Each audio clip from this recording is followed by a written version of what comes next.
Hari ini orang Brunei datang naik bas. Orang Brunei. Bang, apa kabar? Baik, nyaman kali ya?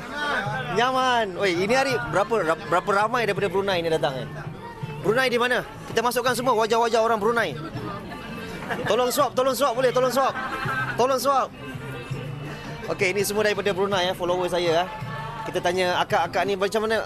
Kita tanya orang lama. Macam mana makan? Nyaman kali ya?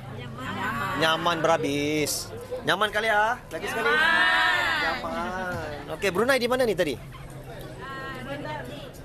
Campur-campur ke? Ada dari Rita, ada Kuala Belait, ada dari Kuala Belait. Kuala Belait?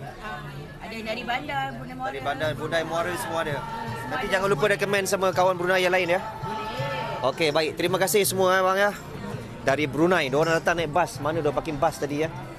Okey, baik. So, selain daripada kita ada abang-abang ni daripada Singapura. Kita ada. Bang, boleh video satu? Boleh? Boleh. Okey, Assalamualaikum bang. Nama? Rizwan. Dari? Singapura. Okey, macam mana makan saya punya nasi lemak dengan sambal? Alhamdulillah. Baik, minta maaf bang meja dalam penuh So, boleh je jom makan Okey, selamat berbuka bang. Okey guys, jom kita ada ramai lagi orang kat sini yang berbuka puasa kat sini. Bang, semua dah dapat bang. Okey, boleh tahu tadi daripada mana tadi? Keluang. Macam mana abang daripada Keluang makan okey Baik, terima kasih banyak. So, yang ni daripada Keluang. Terima kasih banyak. Dan ni kita ada rider daripada Batu Pahat. Batu Pahat rider motor Okey guys, so tolong cek dah follow saya ke belum. Kalau belum follow, tolong follow saya. Tolong share video saya.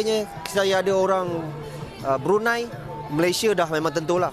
Singapura, Indonesia, 4 benua kat sini So kita tengok daripada depan restoran saya. Jom kita pergi ke depan. Alright. So korang kena buat tempahan dekat sini Jangan lupa buat tempahan sebab dekat sini meriah. Korang boleh tengok betapa meriahnya dekat sini restoran saya. Okay guys, so kalau nak datang korang boleh waste nasi lemak lobster JB di Setia Tropika. Memang ramai. So dekat bio saya ada nombor telefon untuk buat tempahan. Kalau teringin nak makan king crab, lobster, udang galah, siakap, segala jenis haiwan laut, apa yang tempat lain tak ada, saya ada. Sebab saya dengan Aquaman brother saya tu So dia akan hantar. So inilah keadaan restoran saya waktu berbuka puasa. Alright guys, so minta tolong cek dah follow saya ke belum. Kalau belum follow, tolong follow saya. Tolong share video saya. Dan last sekali saya nak tanya korang, salah ataupun tidak seumur hidup sekali berbuka puasa makan Alaska King Crab? Kalau salah komen salah, kalau tak salah komen tak salah. Jumpa lagi Abang Lobster Alaska King Crab. Selamat Hari Raya juga.